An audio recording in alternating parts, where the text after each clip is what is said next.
اذ قالت امرأة عمران رب انی نذرت لك ما في بطنی محررا فتقبل منی انک انت السمیع العلیم۔ اب یہ ایک بات نئی شروع ہو رہی ہے۔ ایک عمران کی بیوی کی بات، اس نے اللہ تعالیٰ کے لیے اپنے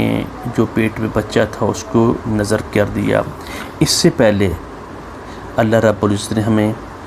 یہود کی ریشہ دوانیاں بتائی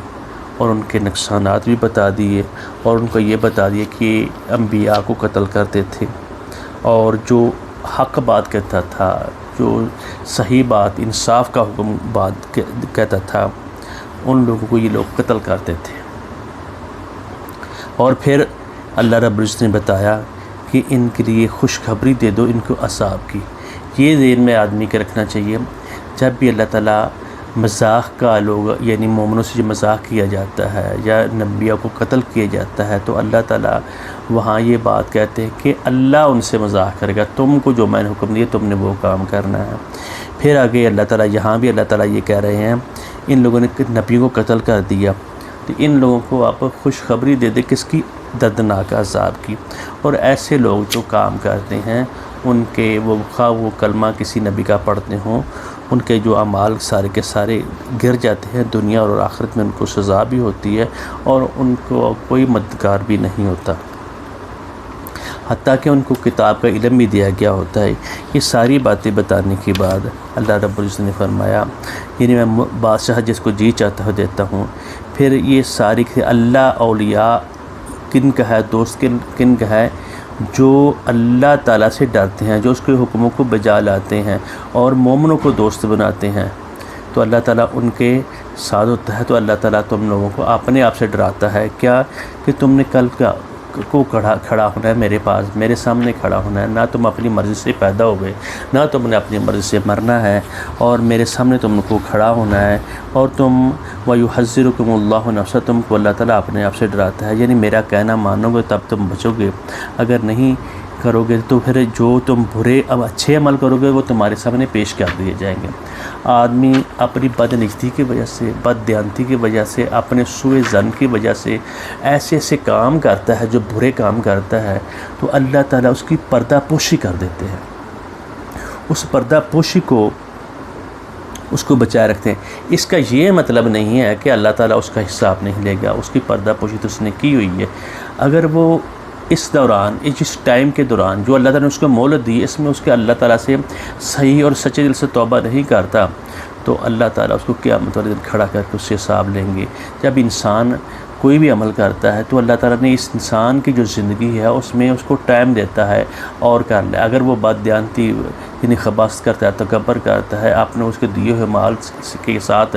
اچھا سلوک نہیں کرتا، اس سے لوگوں کو نقصان پہنچاتا ہے، تو اس کو اور کا بڑھا دیتا ہے، اور کر لے۔ کیا اس کا یہ مطلب نہیں ہے وہ کام اچھے کر رہا ہے، اس کی مدد ہو رہی ہے، اللہ تعالیٰ اس کو رزق دیے جا رہا ہے، لوگوں کو وہ تکلیفیں پہنچایا جا رہا ہے، اس کا حساب نہیں ہوگا؟ وہ اس کی ایک عمل کا اللہ تعالیٰ اس کا حساب لیں گے۔ اس کی جو چھپی ہوئی چیزیں ہیں کل قیامت کو اللہ تعالیٰ وہ ظاہر کر دیں گے، اس کے سامنے آ جائیں گی، کھڑی ہو جائیں گی۔ وَمَن يَعْمَلْ مِثْقَالَ ذَرَّةٍ خَيْرًا يَرَهُ، چھوٹا سا عمل بھی اس نے اچھا کیا تو اس کو وہ دیکھ لے گا۔ وَمَن يَعْمَلْ مِثْقَالَ ذَرَّةٍ شَرًّا يَرَهُ، برا عمل بھی اس نے ایک ذرہ برابر، رتل کے برابر بھی اس نے کیا ہوگا تو اس کے سامنے آ جائے گا۔ پھر یہ بات بتا دی آج تمہارے سامنے، تم اچھے برے کام کرو گے تمہارے لیے وہ اچھی سامنے آ جائیں گے، اگر برے کرو گے تمہاری جب سامنے آئے گا تم یہ سوچو گے کہ تم اتنی دور کی تمہارے وہ اس عمل کی اس ٹائم کے دوران، اور آمدم بعید ہے، اتنی دوری ہوتی کہ جس کی حد و حساب نہ ہوتا ہے، یہ وقت کیوں آ رہا ہے؟ تو اللہ تعالیٰ یہ کہتے ہیں، اللہ تعالیٰ تم کو ڈراتا ہے اپنے آپ سے، واللہ رؤوف بالعباد، اللہ تعالیٰ اپنے بندوں کے ساتھ شفقت کرنے والے ہیں۔ شفقت اس لحاظ سے کرنے والے ہیں، آج تمہارے پاس ٹائم ہے، تمہارے پاس وقت ہے، جو تم کو میں کہتا ہوں اس کو کر لو۔ پھر ساتھ آگے یہ بات بتا دیا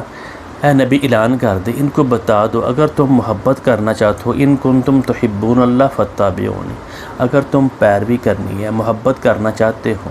اللہ تعالیٰ سے، تو رسول کی تم کو پیروی کرنی ہوگی۔ پریکٹیکل اللہ تعالیٰ نے کتاب بتا رہی ہے، ویسے تو کتاب اللہ تعالیٰ کہیں کعبے کے دیوار کے اوپر یا کہیں رکھ دیتے ہیں، تو لو جی پڑھ لو یا اس کو عمل کر لو۔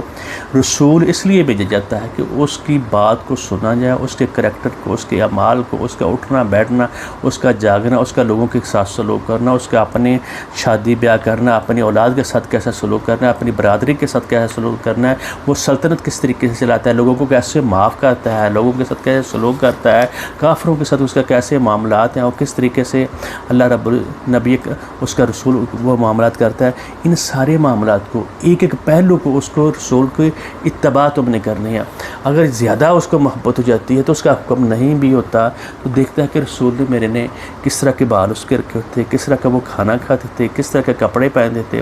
وہ انسان کوشش کرتا ہے اس کی محبت میں۔ اور فرمایا ان کو قل ان کنتم تحبون اللہ فاتبعونی، تم نے اگر تم اللہ سے محبت کرنا چاہتے ہو تو تم کو رسول کی پیروی لازمی کرنی پڑے گی، اس کی اتباع کرنی پڑے گی۔ تم یہ ایسا کرو گے تو یحببکم اللہ، تو اللہ تمہارے ساتھ محبت کرنا شروع کر دیں گے۔ وہ اللہ تعالیٰ محبت کا مطلب یہ ہے کہ وہ اللہ تعالیٰ تم سے اس طرح کی محبت کرے گا، تم جب دل سے خالص ہوگے، کیونکہ وہ اللہ تعالیٰ نیتوں کو جانتا ہے۔ جب نشتوں کو جانتا ہے تو جو تمہارے ہاتھ اللہ کو پسند ہوگی تو وہ کام کرے گا، جو زبان تمہاری وہ بولے گی جو اللہ کو پسند ہے، جو تمہارے آنکھ وہ دیکھے گی جو اللہ رب العزت کو پسند ہے، جو رسول کو پسند ہے، اور یہ تمہارے ساتھ اللہ تعالیٰ کی مدد شامل ہو جائے گی۔ وَيَغْفِرْ لَكُمْ ذُنُوبَكُمْ، وہ تمہارے جو گناہ ہے اس کو ڈھانپ دے گا، وہ معاف کر دے گا۔ ڈھانپے کو پردہ پوشی وہ رہے گی، قیامت والے دن تک بھی رہے گی۔ اگر ایسا نہیں کرے گا تو وہ ان کو کھول کر سامنے لے آئے گا۔ واللہ غفور الرحیم، اللہ تعالیٰ غفور ہے، ڈھانپنے والا ہے، معاف کرنے والا ہے اور رحم کرنے والا ہے۔ وہ ابھی تم کو بتا رہے ہیں تم یہ کام کرو، اگر نہیں کرو گے تو پھر کہنا نہیں مانو گے تم نے اللہ کے حکم کی نافرمانی۔ پھر آگے یہ بتایا اگر تم نے ایسا نہیں کیا اے نبی اعلان کر دو قل اطیعوا اللہ والرسول، تم نے اطاعت کرنی ہے، پیروی کرنی، یہ لازمی حکم ہے، یہ جبری۔ پہلے تو پیار محبت سے اللہ تعالیٰ بتا رہے ہیں، اب ساتھ ہی دوسری والی آیت میں بتا دیا کہ تم نے اطاعت تو میں نے اللہ اور اس کے رسول کی کرنی ہے۔ اگر تم نے ایسا نہ کیا نا فَإِنَّ اللَّهَ لَا يُحِبُّ الْكَافِرِينَ، اللہ تعالیٰ ایسے کافروں کو پسند نہیں کرتے۔ اور ساتھ یہ بتا دیا یہ آج کی بات نہیں، جب سے تو دنیا پیدا ہوئی، جب سے لوگ پیدا ہوئے، ان اللہ اصطفیٰ آدم نوحا وآل ابراہیم وآل عمران علی العالمین، اللہ رب العزت نے پسند کیا ہے، اللہ رب العزت نے پسند کیا ہے، یعنی حضرت آدم علیہ السلام کو چنا ہے، حضرت نوح علیہ السلام کو چنا ہے، آل ابراہیم کو، آل عمران کو چنا ہے، اور ذریتم بعضها من بعض، وہ ایک دوسرے کے ساتھ یہ محبت کرتے ہیں۔ حضرت آدم علیہ السلام کو رب العزت نے چنا، پسند کیا، منتخب کیا، نوح علیہ السلام کو، حضرت ابراہیم علیہ السلام کو، ابراہیم علیہ السلام کو اللہ تعالیٰ نے 2 بیٹے دیے، اسحاق اور اسماعیل، ان دونوں کی اولاد آخر تک یہ آئی، اور اسحاق علیہ السلام کی اسی لڑی سے آل عمران، یعنی عمران جو تھے ان کی جو یعنی حضرت عیسیٰ علیہ السلام کی جو ولادت ہوتی ہے، حضرت مریم علیہ السلام کی، اور حضرت عیسیٰ علیہ السلام جس طرح حضرت آدم علیہ السلام کو اللہ رب العزت نے پیدا کیا، وہ کلمۃ اللہ تھے، کلمہ تھے، اللہ تعالیٰ کی بات تھی، اللہ تعالیٰ کا حکم تھا، اس کلمے کی وجہ سے ان کو آل عمران الگ کہہ دیا، ذریتم بعضها من بعض، تم ایک دوسرے کی اولاد ہو۔ واللہ السمیع العلیم، اللہ تعالیٰ تمہیں خوب سننے والے، جاننے والے ہیں۔ اذ قالت امرأۃ عمران، جب عمران کی بیوی نے یہ بات اعلان کر دیا، کہا کہ اذ قالت امرأۃ عمران، اے عمران کی بیوی نے جب کہہ دیا کہ رب انی نذرت لک ما فی بطنی محررا، اے اللہ میں نے یعنی اس کو نظر تو میں نے تیری نظر کر دیا، تیرے لیے، تیرے بیت اللہ کے لیے، تیرے گھر کے لیے، اس ہیکل کے لیے، بیت المقدس کے لیے میں نے جو میرے پیٹ میں ہے اس کو میں نے آزاد، یعنی اس کا دنیاوی کام وہ کوئی نہیں کرے گا۔ اسی طریقے سے نبی اکرم صلی اللہ علیہ وسلم کو جب نبوت ملی اور اس کا اعلان ہوا تو آپ صلی اللہ علیہ وسلم نے دنیاوی کے سارے کام، سارے کے سارے معاملات آپ نے چھوڑ دیے۔ اسی طریقے سے اس نیک اور صالح، اس کا نام حنا تھا، اور اس نے یہ ساری کی ساری ایکٹیویٹی اس نے کہا کہ جو میرا اولاد ہوگی وہ اللہ تعالیٰ کے دین کی خاطر وہ ساری کی ساری ہوگی۔ فتقبل منی، اے اللہ تو اس کو قبول کر لے میرے لیے، انک انت السمیع العلیم، بے شک تو جو بات میں کہہ رہی ہوں تو خوب سننے والا ہے، تمہیں پتہ ہے اور تو جاننے والا بھی ہے میں کس انداز سے کہہ رہی ہوں، کس نیت سے کہہ رہی ہوں، میری نیت کیا ہے۔ اور اللہ رب العزت نے اس سے اللہ رب العزت کہہ رہی ہے میں اس کو یا اللہ تو قبول کر۔ فلما وضعت، تو جب اس نے اس کو جنا، جب اس نے اس کو دیکھا تو قالت ربی انی وضعتها انثی، اللہ میں نے تو اس کو یعنی عورت خاتون جانا ہے، یعنی انثی ہے، واللہ عالم، اللہ تمہیں زیادہ پتہ ہے، اللہ رب العزت کو بہت زیادہ معلوم ہے بما وضعت، جو اس نے جنا ہے۔ اللہ کو اس چیز کو اللہ کو بتانے کی ضرورت نہیں ہے جو تو نے جنا ہے۔ اس سے اللہ رب العزت کتنی رحم کرنے والے ہیں، اور اللہ تعالیٰ کو کیا منظور ہے، اللہ کو اس چیز کا سارا پتہ ہے۔ واللہ عالم بما وضع ولیس الذکر کالانثی،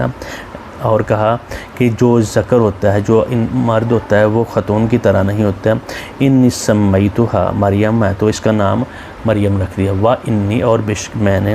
سمیتھا اس کا نام رکھ دیا ہے مریم، انی اعیذھا بکا، اور اس کو میں تیری پناہ میں، تیری سیکھ میں دے دیتی ہوں، وذریتھا، اور اس کی اولاد کو بھی، اس کو اور اس کو من الشیطان الرجیم، شیطان رجیم سے تو ہی اس کی حفاظت کرنی ہے، تو اس کو قبول کرنے والا ہے۔ پھر آگے جا کر ہم یہ دیکھیں گے اللہ رب اس کو قبول کیا اور اچھا کیا، اور حضرت زکریا علیہ السلام نے اس کو دیکھ کر اپنے لیے اللہ تعالیٰ سے اولاد طلب کی۔ اللہ تعالیٰ نے اس کے ساتھ یہ شرطیں لگا دی اور یہ کہہ دیا کہ تمہاری دعا قبول کی جاتی ہے۔ اور اسی طریقے سے جو یحییٰ علیہ السلام پیدا ہو، وہ بھی ایک عجیب تھی، جو والد بھی اس کام کے لیے نہیں ہے، اور خاتون بھی جو ہے ان کی گھر والی وہ بھی بانجھ ہو چکی ہے، تو اللہ تعالیٰ نے ان کو دیا۔ حضرت زکریا علیہ السلام کی بہت ساری خدمات ہیں، اس کے متعلق بھی ہم بات کریں گے۔ اسی طرح حضرت نوح علیہ السلام، حضرت ابراہیم علیہ السلام کی اولاد سے ہم حضرت ابراہیم علیہ السلام، حضرت نوح علیہ السلام اور حضرت ابراہیم کا پورا خاندان، بنی اسرائیل آل عمران، سب اس کی اولاد میں سے۔ آگے ہم انشاءاللہ الرحمن اور اس کو پڑھنے کی اور سمجھنے کی کوشش کریں گے۔ السلام علیکم۔